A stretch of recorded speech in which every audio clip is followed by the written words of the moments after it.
down the field. Happy tossing dimes, cup $1 million deal. Fantasy football, better know it's real. Tune into the podcast, tell us how you feel. We be going live, best believe we talk. What's up, everyone? Welcome back for a Week 3 preview show. The boys from the Fantasy Football from up north are here. Got a couple things to talk about here today. First of all, this is a preview show just like last week. We're going to do this in a two-part series. So the first one's going to be out, obviously, when you're listening. And then part 2 drops on Friday. So this is going to be another crossover episode with Eat Sleep Fantasy. So special shout out goes out to the Eat Nation crew out there. And remember, if you haven't already subscribed to both the podcast and YouTube channel, please do so. Go over there right now. There's notes. The links will be in the show notes. Do that. The support is muchly appreciated. And Habby, today we're going to be starting a new segment. Similar to Starts and Sits with a Canadian twist to it, buddy. Obviously, here in Canada, we love our maple syrup, correct? Yes.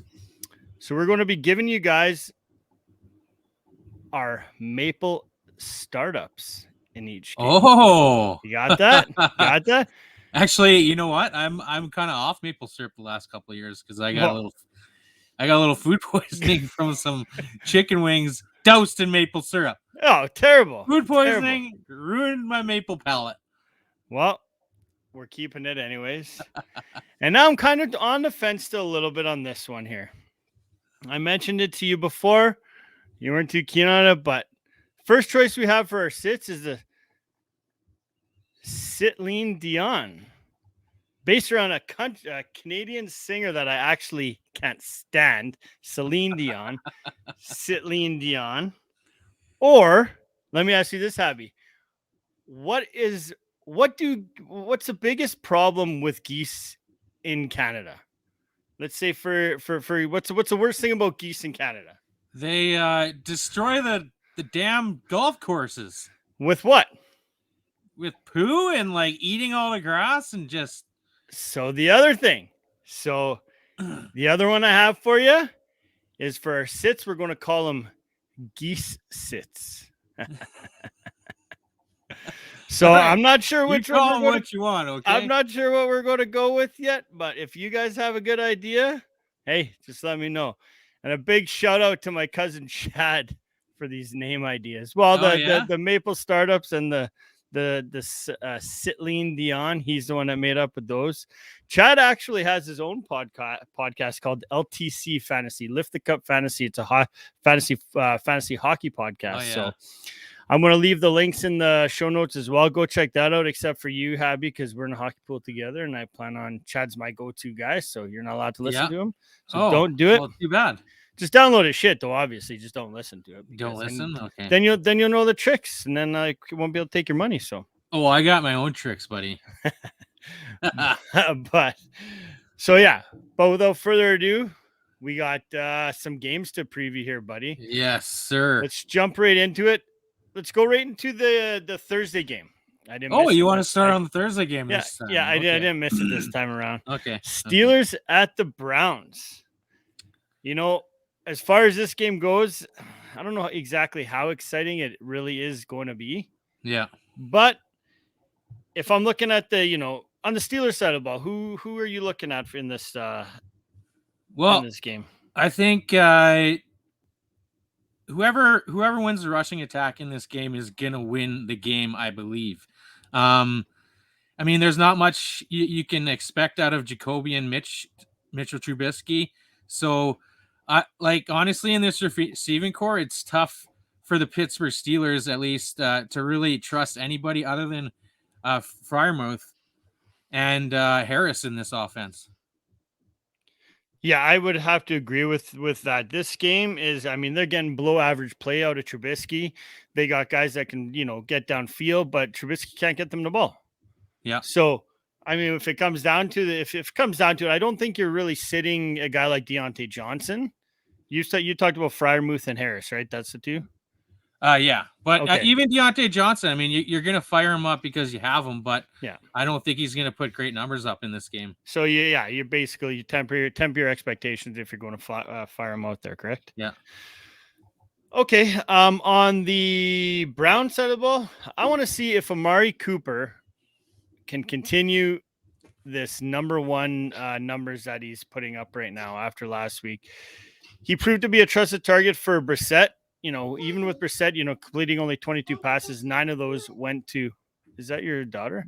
Yeah, Molly's in the background here. Nine of those went to Cooper. He had 37% of the target share last week. So, he's aiming to have his third straight game with 5+ catches and at least 65 yards against the Steelers. I think he's easily going to be able to smash that this week. And he also scored a touchdown in 2 of the last 3 Thursday night games. So when they talk about Thursday night games, you don't want to start these guys because it's a weird day for football and weird things happen. I do think Cooper's going to smash in this spot this week. I do think I have him ranked just outside my top 30 this week. But he's a solid start for me against the Steelers D, who gave up almost 100+ yards to Nelson Aguilar last week and almost 100 to Jacoby Myers. So they're struggling in the through the air. So I do think that Cooper is going to smash in this spot. Yep, and I think the Browns are going to edge in this one because they do have the better running game. I do agree with that too. I think they're I think they're going to get through. I think a field goal is going to win this game, but I do have the Browns taking this. The Browns. So the next game we're going to talk about is the Vikings at Detroit, the Lions at Minnesota. So when it comes to this, who am I going to start in this one? I'll start on my side because I got a little surprise here for you, Habby, when we talk about the Lions. So can't wait.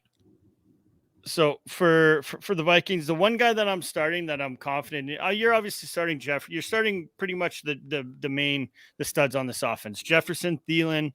You can even throw Irv Smith out there. He kind of showed up finally for last week, and Dalvin Cook, of course. But Kirk Cousins is a guy. I mean, even though he was absolutely horrendous last week against the Eagles, I love him to bounce back against this Lions' terrible pass defense this week. The Lions have given up over 275 yards passing to the opposing quarterbacks this year. And the last time these two teams have faced, Cousins actually torched them for over 340 and 2 scores. So this game should be fairly high scoring, I would think, by what we're seeing of Detroit lately. So I could see Cousins having a huge game through the air here. So as far as I'm concerned, he's a QB1 this week. He's currently my QB9 in my rankings. And by the way, Habby, I finished 7th overall in rankings last week. Fancy Pro. That was awesome. That was amazing. That was awesome. So just a little humble brag there, but he's definitely inside my top 10. That's the 4th time he's told me today. Oh, yeah, exactly. I just keep sending Habby screenshots every hour. But yeah, to me, he's a QB1, and I think I think he's going to be good to go. So yeah, I like it. On the Detroit side of the ball, while giving up that many points, I think this could be a shootout because they've scored 35.5 points per game, and I think Goff has offered a great start early here. You see, Monty St. Brown is coming out of the gates hot, and I think he's a fantasy stud for a lot of people who probably drafted him, who probably are cashing in on a little fantasy cachet there from where he was probably drafted in a lot of leagues. I do think, like you said, Detroit's defense is going to be tough to stop Kirk, and I think everybody in this game is going to feast on both sides of the ball. Swift, even like Hawkinson. Sorry. I'm trying to get a hold of Bradley because I was going to surprise you with his lovely voice. Yeah. Because he's a big Lions fan. Not answering his phone. What? Ballhead. Nothing. Come on. This guy's got his phone attached to his ear 24 hours a day. Yeah. And now, of course, he's not going to. We're going to have to tell him about this, that he dropped the ball. Yeah. He did. Oh. Sucks. But I mean, I'm slowly becoming a Detroit fan. I mean, so am I. Their coach is amazing to listen to on the old post-game interviews, and they got some good prolific players in Swift and St. Brown who are seeing like huge things from this year already. Yeah, they've very much open my eyes to their offense. Like even last year, you look at how many games that they lost, close games that they lost. Yeah. So this, this team was maybe just needed another year under Campbell's belt or whatever it is, but they're buying into what he's selling. So I like Detroit. I do think Minnesota is going to take this game, and I think it's pretty much going to be a lock for me for that to happen. But Yeah. I do think it's going to be a little bit more closer than what, from what I've seen other predictions going. So It's hard to sit anybody in this game, I think, out of the guys who've been producing fantasy wise. Even Reynolds is a sneaky start in this game for Detroit. yeah, absolutely. Well, they're going to have to throw the ball, right? I mean, Yeah. he's going to throw the ball more than to just one player. So it could be Josh Reynolds or whoever's catching those balls. So all right, so the Ravens at the Patriots. Now, when it comes to the Patriots side of the ball, I am not trusting anyone in this offense right now. If there's anybody you want to throw a dart at this week, is probably going to be Jacoby Myers, which has been, the most efficient, trustworthy receiver on this team. But he's still nothing more than maybe just a flex play in PPR based on target volume. The fact that he's, the Pats are going to have to play catch up in this one. Yeah. So, I mean, somebody's going to be on the end of those passes by Mac Jones. And as far as our geese sit, that sounds weird. Or Sitline Dion, Damian Harris is the guy for me. He's banged up. He should play this week, but my biggest concern is the Ravens D, who's like basically shut down, the run game in the last 2 weeks. They're only giving up just over 80 yards per game. I mean, neither running back, even Stevenson, being the fact that they're going to be playing from behind, is still not going to be worthy of a start for me, even in that passing game. Yeah, I don't like New England at all. Nobody. Tell me all these starts for Baltimore. Everybody? No, their run game is, other than Lamar, is non-existent. Don't start any of these running backs. Unless, what if Dobbins comes back? Oh, even so, they're not going to have to do much to beat New England. Are they just going to, I think they'll run Dobbins out there for maybe 10 carries. This is his first game, right, in a while. Yeah. And they won't have to press him at all, I don't think. You could fire up Andrews and Bateman, but I mean, is DuVernay even going to play this week? I heard he was questionable. Concussion protocol still, I think. I don't think he's come out of it. So. But other than those two, there's nobody to start. Those three, actually, Lamar, Bateman, and Andrews in this offense this week. Yeah, I would agree with that. And like you said, especially the whole J.K. Dobbins thing, I don't understand why they would even run him out this week. I mean, I know he's been close to playing the last 2 weeks. They've held him out. There's no reason why they should have to run him out here. I think Lamar himself could beat this Patriots team. Yeah. So, Saints at Panthers here. We got, Saints banged up. You got Jameis Winston playing with fractured back. There is word that Andy Dalton could be making a start this week. So, Habby, if that happens, what are we doing with the Saints? Andy Dalton. That's what I hear. Man. That's what I hear. Well, I mean, without Kamara Kamara is still questionable for this week, so hopefully he plays it. Mark Ingram wasn't bad. He had those 2 fumbles. He's had 2 fumbles, which, I mean, sucks for him because it's probably going to limit his carries some more. But behind Ingram, they don't have much. And I'd say Thomas is probably, and Landry you can still fire up because he's been consistent week to week. But even with Dalton in there, I mean, he can throw the ball, right? So, I mean, in this, other than that, those 2 guys, I mean, even Olave, he's coming out as maybe a flex play, but I would temper your expectations on this offense with Dalton in there for sure. I don't think he's going to be able to feed 3 mouths in that receiving core. I do think, as far as this game goes, I don't think it's going to be a very high scoring affair, unfortunately. No. I mean, there's a lot of weapons on this team that you're going to be using fantasy wise, but as far as that goes, I don't think that it's going to be, I think it's just going to be a low scoring game. I think it's going to be sloppy, but who knows? We've seen some games, hence the Jets game last week turned into something amazing. So, but as far as the Panthers side goes, you're still firing up McCaffrey. DJ Moore because you drafted him into the position where he's going to be your wide receiver one, but people are still kind of high on Robbie Anderson, and I am not. As far as this goes this week, I'm Celine Dioning him. I'll stop with that. Anyways, it's not catching on for me. No, it's not. Yeah, we got to figure something out. But you like the Maple Startup one, though. That's pretty good, eh? Yeah, that one's good. All right. Okay. Like well, you know what? Anybody listening to this, please, send me, hit us up on Twitter, anything. Let me know. I want a name that's a sit name around a Canadian themed thing, please and thank you. Does that make sense? Canadian Twitter. Yeah. So as far as Anderson goes, not very productive in week 2 after, beasting out in week 1. He looked like he was the Robbie Anderson of old. Finished the game with only 32 yards. I just don't see him making any big plays, especially against the Saints. Great pass coverage that doesn't give up too many big plays, and that's kind of what Robbie Anderson is about, that big playmaker. So I don't see that happening. Who do you got? What's that? Who do you got? Who's winning this one? Who do I got? I probably will have to go with the Saints, but maybe by a field goal. Might be 20 even with if Dalton plays. Yeah, 20-17 is what I got. Really? 20, yeah. I think if Dalton plays, Carolina is going to get a win in this one. Baker Mayfield is fucking trash.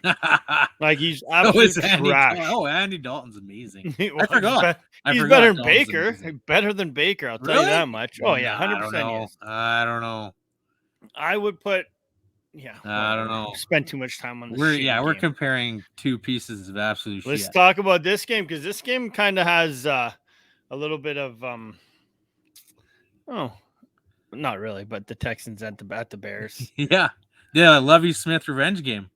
Yeah. Oh, that is true. Yes. Yeah. I didn't think about that. Nicely done. Nope. Tell me about my Texans. There was word Lovie Smith loves Pierce. I think we're going to see a Pierce breakout game this one. Oh, sorry. I do too. You're talking about the Texans, and my bad. I mean, Houston, they shown fight in the first 2 weeks. They failed to generate any stunning running game behind Mills, but I do think that in this game that we're going to see Pierce let loose a little bit. The Texan run defense has been sort of eaten up, and they're nothing to brag about. I'd say and we're obviously going to see Cooks get his grabs again. He's been consistent in the first 2 weeks again, and I think he's a definite startup in this. But behind that, I mean, you can't really trust anybody else in this receiving core. So, I mean, you start Pierce this week. I do like him as a start this week, and Cooks. But other than those two, it's tough to start anybody else in this offense. Yeah, it's going to be tough with this. This team overall. This game could turn into not necessarily. It's going to be a running game. I mean, Chicago doesn't pass the ball. They just don't pass the ball that much. Yeah. Well, okay. Well, then let's talk about this. I'm starting Justin Fields this week. I know he hasn't been great the last 2 weeks, but let's be realistic. The first game against the Niners, you're playing in monsoon weather, right? Didn't have many opportunities there.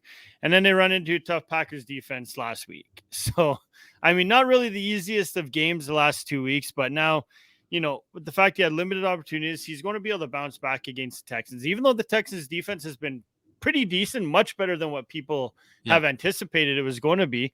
But they're also giving up almost 450 yards passing or 450 yards per game in total offense. So that's a lot of yards. I mean, they gotta shore up a few things on that line and in that defense. But I do think that we're going to see Fields produce in both the passing and the running game this week. And another guy that I have is, let's go to I'm sitting Darnell Mooney, and here's the reason why. I'm only sitting him for the simple fact of this is the fact that I don't care the fact that he's playing against the shitty Texans, pass D. My concern is I'm not starting this guy unless he comes out in this game and balls out. That's the only time I'll recommend starting him for the following. The thing is, week, if you're going to take a chance at starting Fields when he hasn't balled out yet, why would you not take a chance to start? if Fields is going to ball out, it's going to be because Mooney's getting at least 7 grabs. Like Moody's their best receiver. He is. What about Komet? Receiver. What about Komet?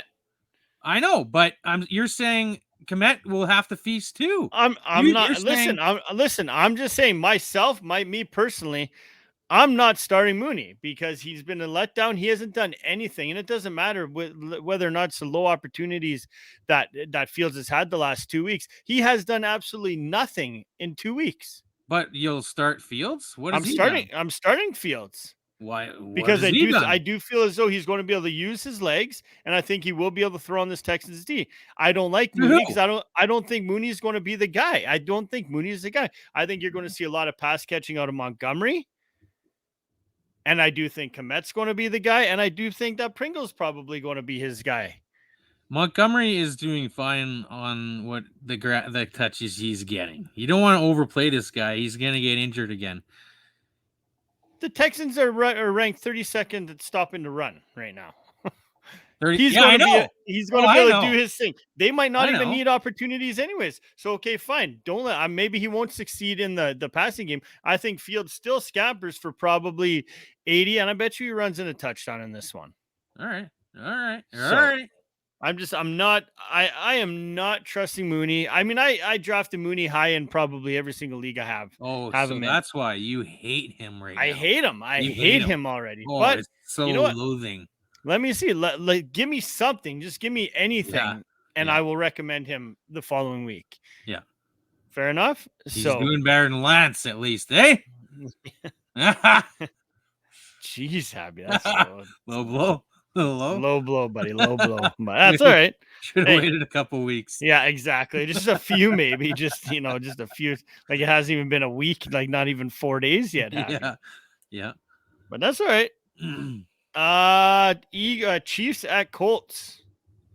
Talk to me about these Chiefs. Let me guess, everybody. Yeah, I mean, it's the receiving core. Obviously, you got to start Kels. And Mahomes seems to be spreading the ball around to like 5 different receivers.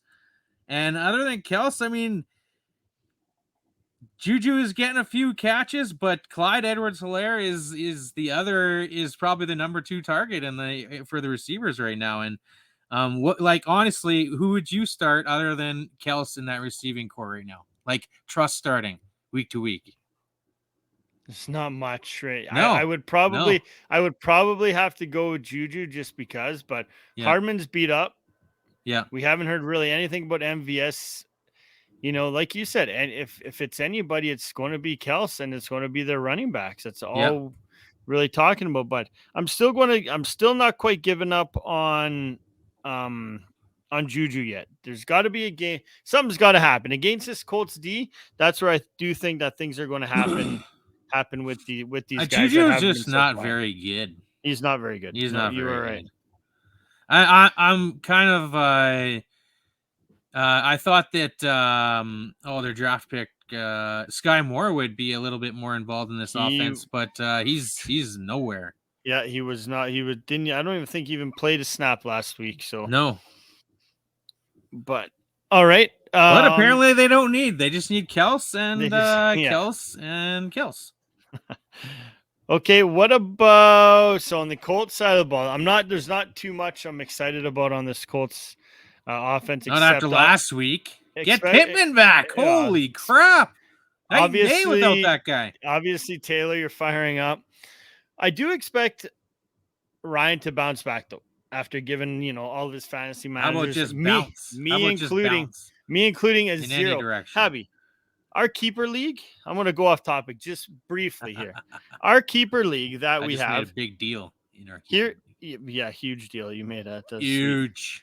So here is my team and keeper, and our scoring system's a little bit like hardcore, right? Like, I mean, 25 years old.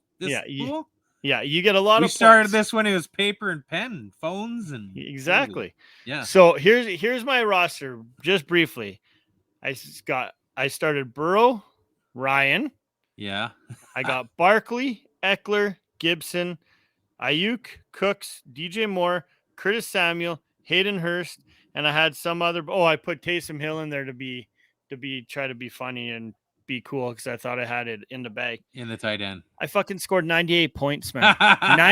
That's got to be the low. That's got to be the lowest score in the whole 25 years we've been doing this pool. Yeah, that's bad. There's been some bad ones, but that's pretty bad. I cannot with that roster. I'm like, this is ridiculous. But I told you Gibby wasn't going to be good last week. You didn't trust me. That's funny.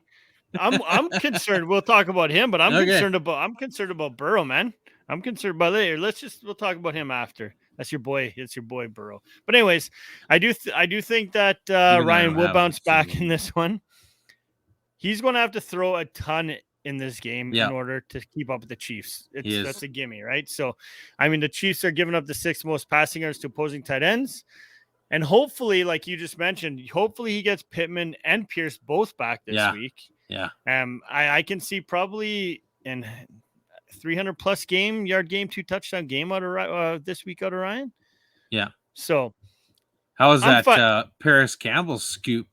What a bust that is. Holy man, yeah, he's brutal. Like anytime he even gets opportunities, he doesn't do anything with them. So but as far as this receiver, if they could get Pittman and Pierce back, they also got Ashton Doolin, who's he led their team in targets last week. So just get these guys back in there, and you'll see some magic from Matty Ice. Bloody magic. All right, Eagles at the Commanders. Oh, big Wentz revenge game. Yeah. Coming back home to Philly. Well, he's got the thing that Wentz. I thought you were going to wait for you, buddy. What are you giving it to me? Okay. Back-to-back 300+ yard games. Wentz is coming out of the gates hot. I just traded for him in our keeper league, straight up for Dak Prescott. Anyway, I think that obviously Philly's going to score probably. Washington's defense isn't very good, so Philly's probably going to score 30+ points. So right off the bat, I am going to sit Gibby again because if this game, I just don't. He's not involved in the passing game there, and there's a reason that he almost lost his job to a rookie too. He showed in the first week. You're sitting who? Gibson. Oh, you're high. Oh, wait. I'm supposed to be doing Philly anyway. Wrong team. Yeah, wrong team. I told you that last week anyway to shoot Sid Gibson. What? You did. Look, 98 points. My bad. Anyway, Philly. Yeah, fire up everybody in Philly. We've seen that Sanders is running the ball great in this offense. So, I mean, I think he's getting sort of scaped. Boston Scott is coming in and stealing some carries, but I think Sanders has been a solid start the first 2 weeks. And A. Brown is the guy in the offense. Hurts just continues to be one of the best fantasy options in fantasy football right now. Oh, yeah. He proved to be this team could be the best team in their division this year with, just a couple things we'll touch on because, you decided you want to talk about the Commanders. Oh, yeah. Just a couple quick stats on Sanders here. This is a top 5 matchup for him.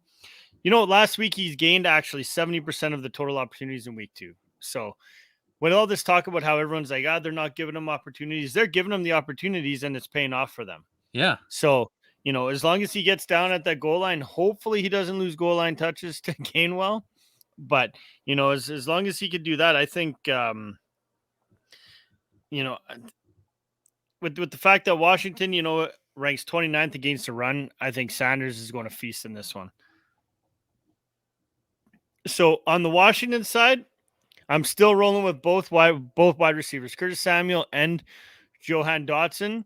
The fact is that Samuel, team high 7 catches last week, scored in back-to-back weeks. He's my wide receiver 27, so borderline wide receiver 2 this week. And Dotson, back-to-back games with at least 5 targets and a touchdown. He has 3 touchdowns in the last 2 weeks. How do you walk away from this guy, right? I mean, to him, he's my wide receiver 38, borderline wide receiver 3/flex play for me. So, I mean, you got to roll with these guys, especially with the fact that defenses like to blanket, scary cherries. And they're probably going to be getting crushed. Exactly. They're going to have to be playing from behind the whole game. Exactly. So we're going to see Wentz toss a ton this week. And they have given up the Eagles have been giving up big yardage totals to receivers in the last 2 weeks. So I just think, I think both these receivers are going to add some, fantasy goodness to fantasy managers games this week. So watch out for that. I hope Wentz goes off again. Bills and Dolphins, buddy. Tell me. Bills are going to win the Super Bowl. Is it? Next. It's bad. It's bad that I drafted Dak Prescott and Aaron Rodgers in that pool, and I thought my quarterbacks were amazing. And I think I've got a total points out of Dak and Aaron Rodgers in the first 2 weeks of probably total 20, 25 points. Oh yeah, it's this isn't the. And I think Carson has about 70. Yeah, we're not seeing numbers from these elite guys right now. It's like, these guys that, have always put up elite numbers.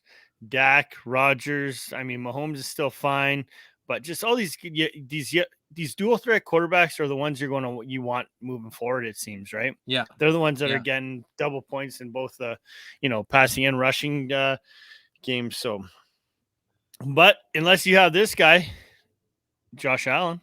Oh, yeah, okay. Buddy. You're A-okay. Oh, yeah. Talking about the Bills. Well, this, my friend, could be the game of the week. I agree.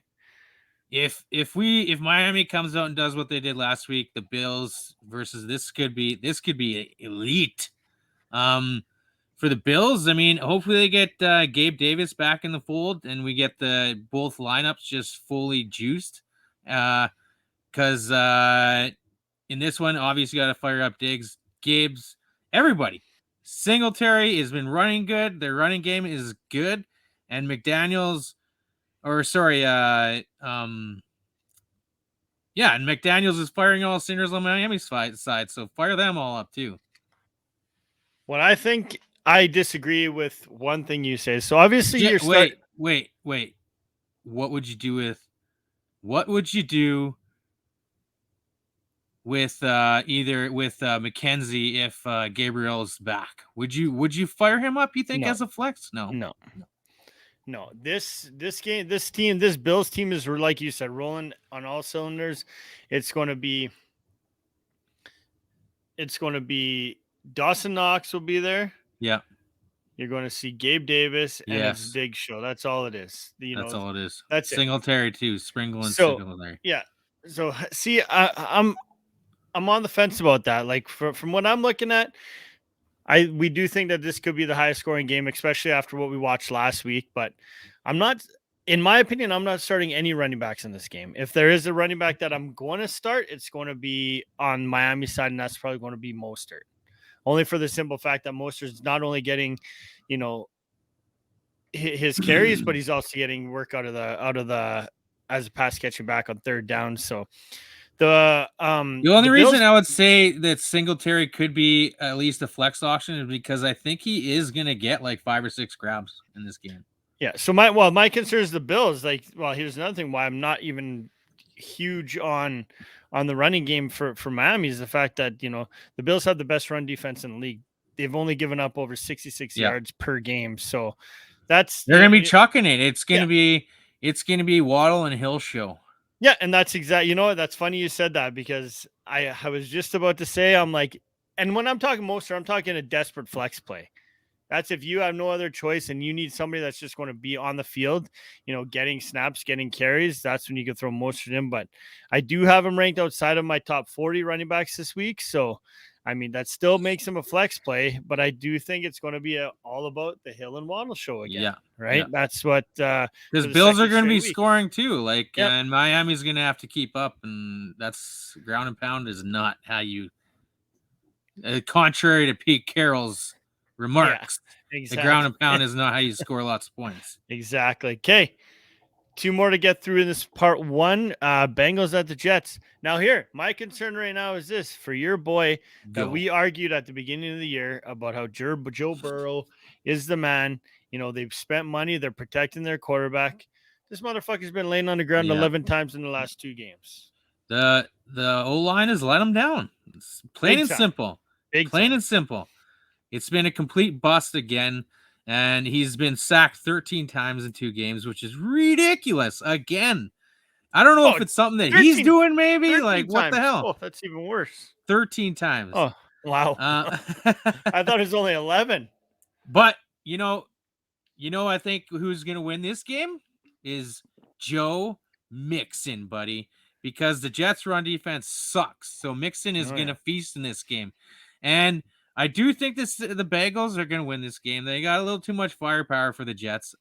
I mean, it was nice to see Flacco come back and play a little, pull some moves that he used to have back in the day, but he's not going to keep it up. And I'll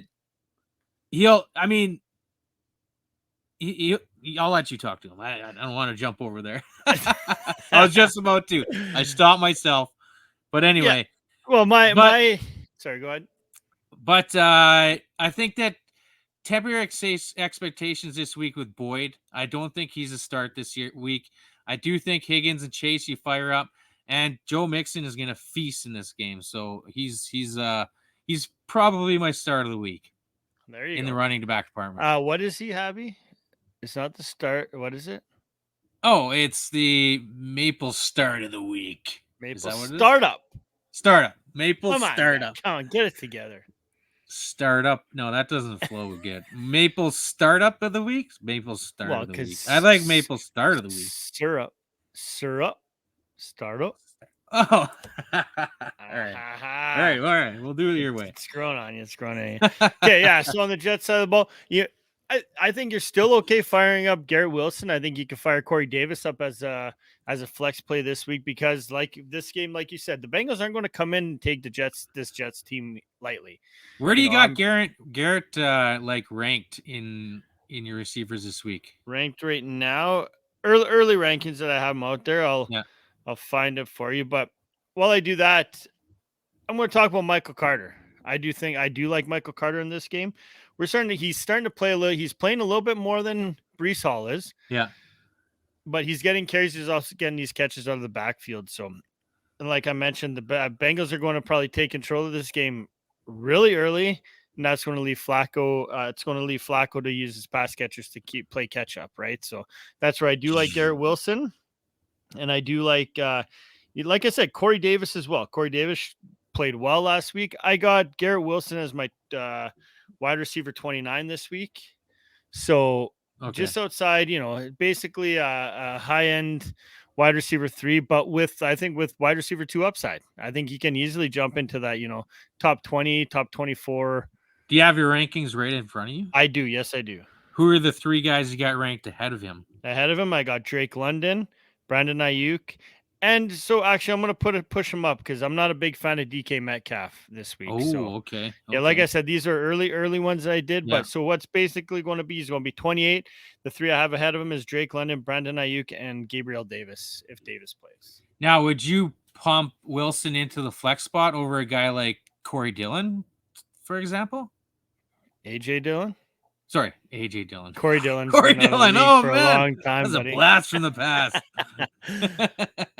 Not necessarily AJ Dillon, but there's definitely other guys that you would. Yeah, definitely, because he's moving up there. He's tough to have on your bench right now. Who's that? Putting 25 up. Eric Wilson. Oh yeah. Well, that's what I mean. So in my opinion, you're definitely firing. If you have him, you're firing him. I got in one league I got the youngest starting receiving core. I got Dotson, Wilson, and London in my starting lineup this week. So yeah. But back to this Michael Carter. He's going to be on the field a little bit more, I think, when they are playing catch up with the Bengals. So I think he's like just outside my top 24 running backs this week. So, but not to mention, the last 2 times these teams met, Carter put up his career high last year, which was 172 scrimmage yards and a touchdown. So he still kind of got that. I'm not sure what that is. That might be my cat playing with a ball or something. That is the weirdest thing because nobody's up upstairs except the cats.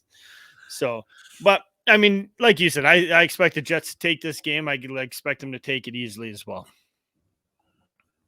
All right. Last game we're going to talk about in our part 1 is the Raiders at Titans. Let's go, Habby. Okay, well, the Raiders coming off a shocking. I mean, that loss to the Cardinals was probably a super devastating blow. Carr's got a lot of weapons around him, and I think in this game you fire up Waller and Adams. Obviously, Jacobs is running good. Even Carr is running good.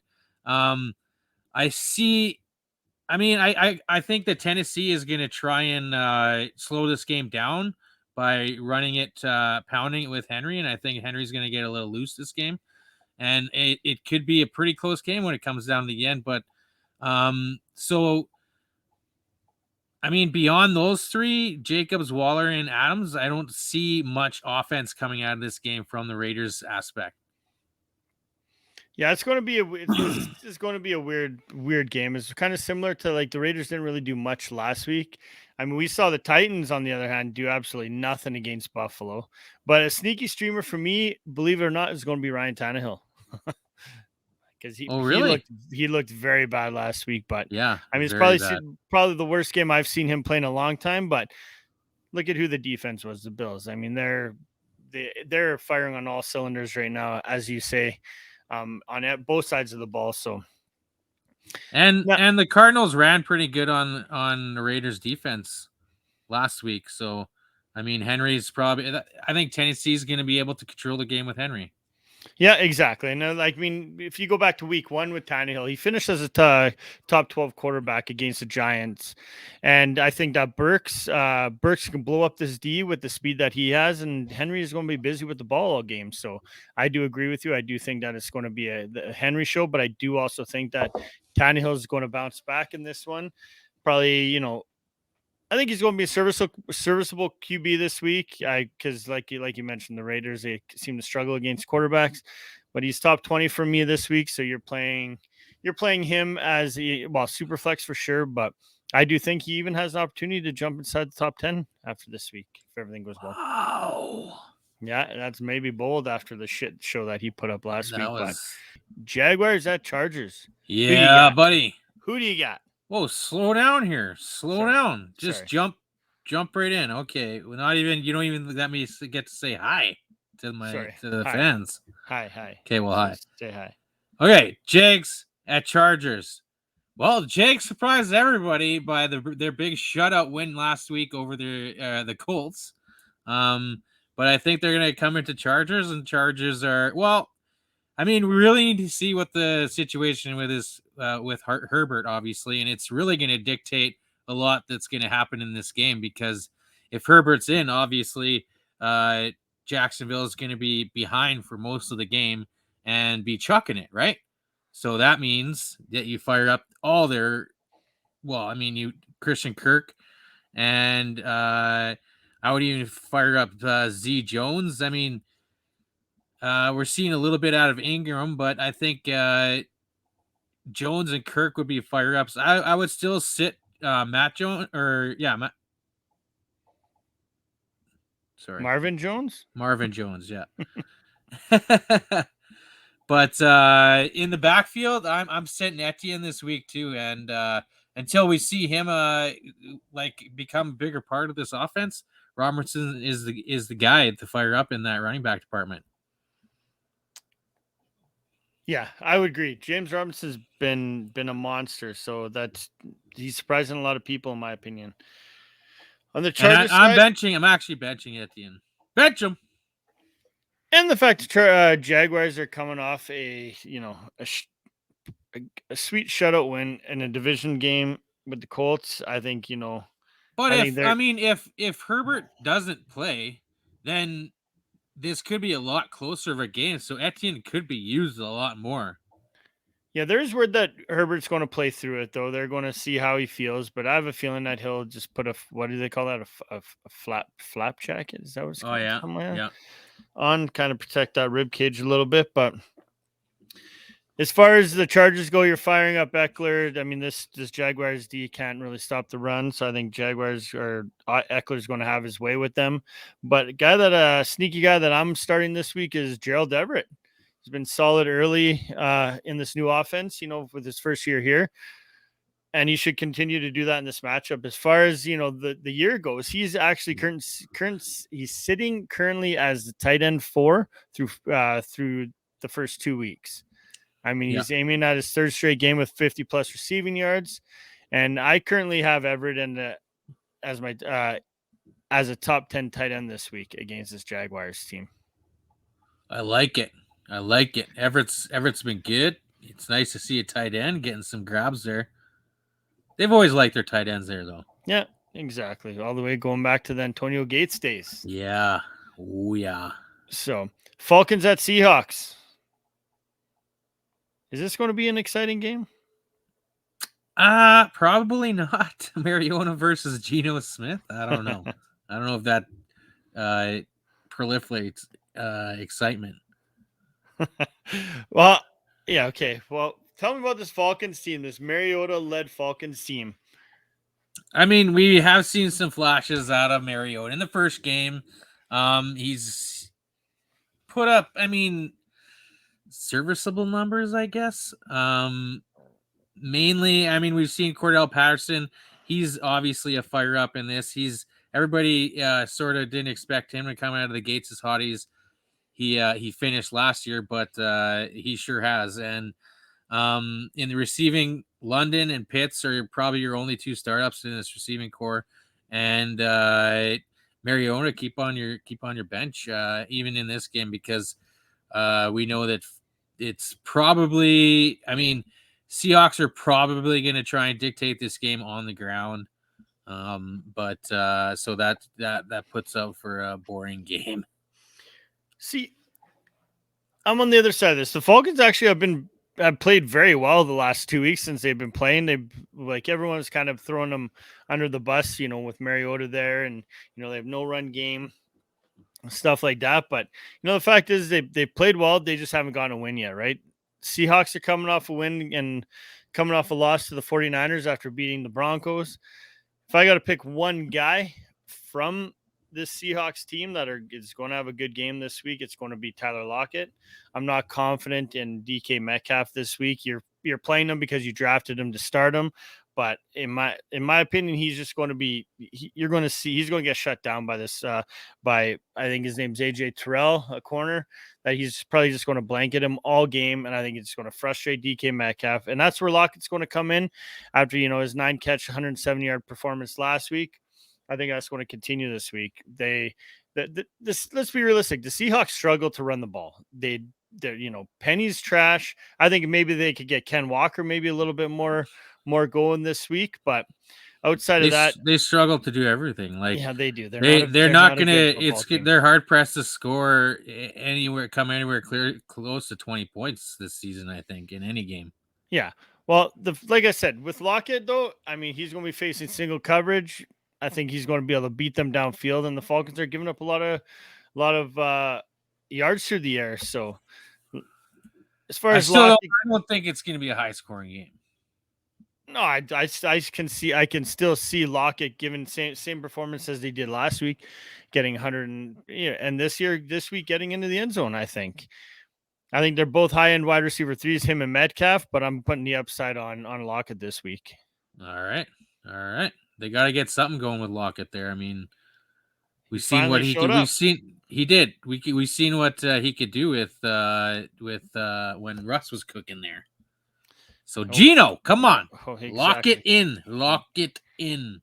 Get it going. Okay, Rams at Cardinals.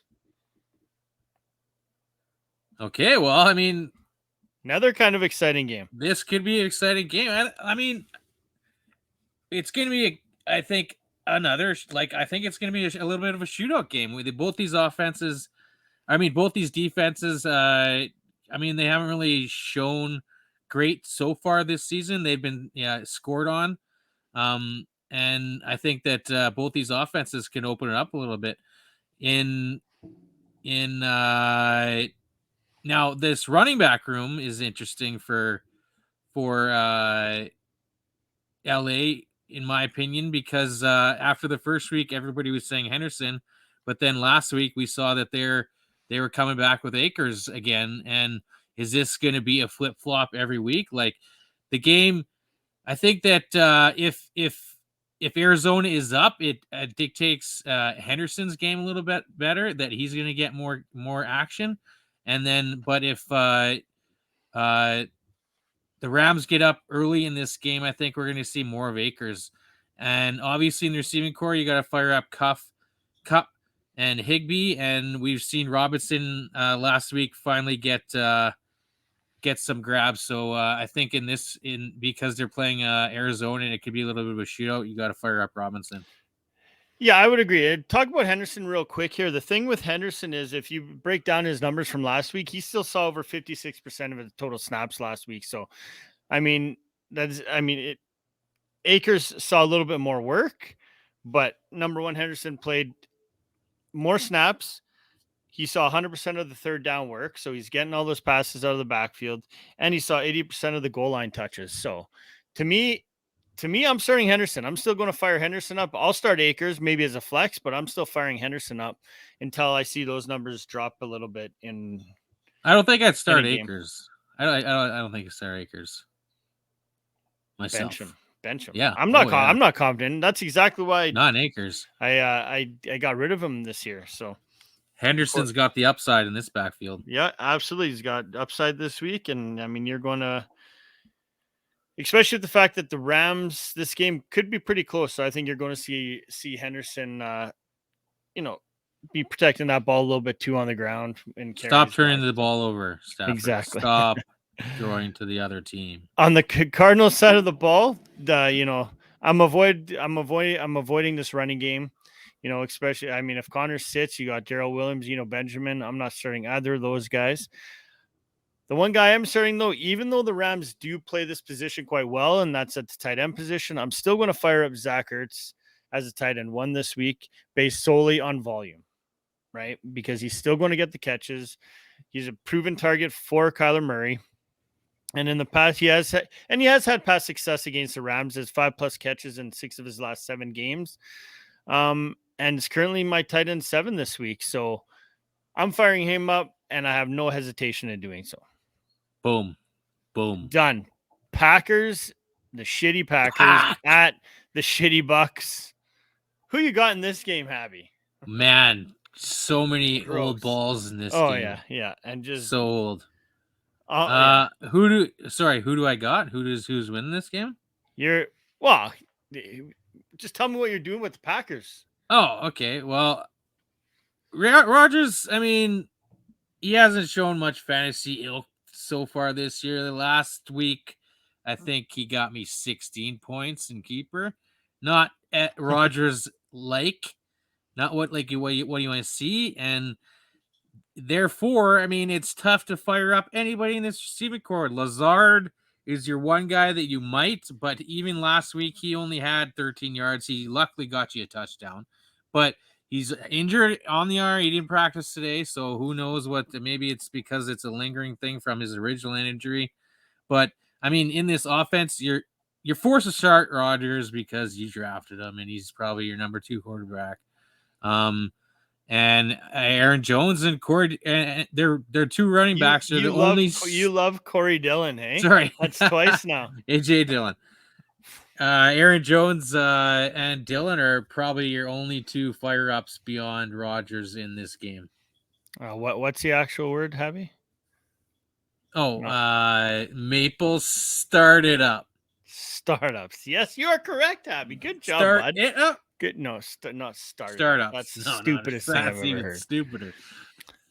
On the Bucs side, this team is struggling big time. Both these guys are struggling big time when it comes to the receiving side of the ball. It's going to be, who's going to step up in this Bucs team? No Evans. He's already officially suspended. No receivers. Yeah. These are all number 3 and 4 receivers everywhere. Godwin's getting Godwin most likely won't play, and maybe Julio Jones sits again. They did go out and sign Cole Beasley, which could be ideal for Brady. Apparently, Brady has been talking to him pretty much all season, was what I heard. But he's going to have to throw the ball to somebody, and that one Brady talks to a lot of shady characters. Apparently, that's how A. Brown got involved with the Bucs. And OBJ apparently really in talks. But anyways, don't do it. Russell Gage is my guy Bowl. in this game, coming off a 5-catch game, and now his best option at wide receiver for Brady to throw to. So it is a difficult matchup. I mean, the Packers secondary is pretty solid, but Gage should see at least double-digit targets at least, and that's why I'd flex him if needed, especially in PPR. Yeah. Let's go to the Sunday night game, Niners at Broncos. Oh, man. Jimmy's back in the helm. Jimmy G. All right. You want me to talk? Okay. Well, yeah. I think that San Fran could cook a little in Jimmy's return here. I mean, I'm hoping that my boy George finally gets on the damn field so I can fire him up in my leagues. We see Jeff Wilson. He's their guy to start in the backfield. He's taking the ball with Elijah or Mitchell down, and obviously Debo in the receiving game. And I think in this one you could fire up Ayuk too as a play. Yeah, and on the Broncos side, I am not even a little bit confident in Russell Wilson. Would you start Jimmy G as a number 2 if in a 2-quarterback league? Yeah. Yes, I would. Yeah. With Russ Wilson, on the other hand, I mean, double quarterback league, you're starting him because, I mean, it's Russell Wilson. But if he's in a single quarterback league, put it this way, I have him in an 18-team league that I'm in. I'm starting him because he's probably the better option than what's out there because a lot of guys take two quarterbacks. But, I mean, I'm going to fire him up just because of that, but I am not confident whatsoever in it. I think he's going to struggle against this Niners line. He struggled last week, and I think it continues this week, especially the fact that the Niners are going to be pressuring him like crazy. And we have not seen Russ Wilson use his legs to extend plays at all. Like, he's not rushing out of that pocket at all. That's where I think he's going to be laying on his back quite a bit with this Niners D that's just going to demolish him. So, I mean, if you have a better option this week, and you can feel safe benching Wilson, in my opinion. If you have him playing, but just temper expectations this week because it's not good. He's most likely going to have a line like he did last week, which was about 219 yards, a touchdown, 1 pick, but I think it could be a few more picks than that. He's going to get sacked like 5 times. Exactly. So use your legs, Wilson. Use your legs. Slick Willie. Monday nighter. I don't know what's exciting about this game, but Cowboys at Giants. Nothing. And nothing. Nothing. Exactly. I'll just talk real quick about the Giants side. I'm not comfortable starting anyone in this game outside of Saquon Barkley. Even with the emergence of Sterling Shepard the last 2 weeks, I'm not comfortable with him. Even as a flex play this week, the Dallas's D is actually sneaky good. They just shut down Jamar Chase last week, and I think it's just going to be tougher for, this Giants team and the receivers to make any noise in this one. Yeah, much is the same on the other side of the ball, my friend. Yeah. As other than Zeke and probably maybe Pollard as a flex, you got to start Lamb, but he's probably going to let you down. Schultz is just burning holes in your fantasy pockets right now. And he's banged up right now too, so keep an eye on his and you drafted him high, like I drafted him as a number 1 tight end on one of my teams, and he's been absolutely terrible. So yeah, backs, Pollard, Elliott. Pollard, you could play in your flex. I think he is going to see some grabs this week. And if the Giants do get up in this game, it dictates Pollard's game a little bit better because I think that he will get more grabs. But beyond that, Elliott, Lamb, and Pollard, there's not much to talk about in this Monday nighter. Yeah, I would agree with that. I love that call about the running game. I do think both of these guys are going to see the field a lot, and they're both going to produce good fantasy numbers. But that was quick, nice and easy. Part 2 in the books, week 3 in the books. Good luck this weekend. And we'll probably jump back on. You should join me and Riley one time talking live first thing in the morning. It's great. Live? Good time. That's live. Oh, yeah. Really? Yeah, you betcha, What buddy. do you mean? Oh, we go on and we do like a Q&A in the mornings. Oh, yeah. Yeah, it's fun. Yeah, answer some questions. It's pretty sweet. Nice. But yeah, we put it on both chats. We put it on the Eat Sleep Fantasy private group and the Fantasy Football from Up North private group. So Well, kinda you mean the waiver wire show and the post game wrap up? No. This is just something extra to do Sunday morning. Oh yeah. It's just if guys have questions about start sit questions or anything like Yeah. that, we get on and we answer them, buddy. Okay. Outside of that, appreciate everybody listening. We'll be back again next week with a full boatload of shows for y'all. So good luck this weekend. Oh yeah. Peace. Peace.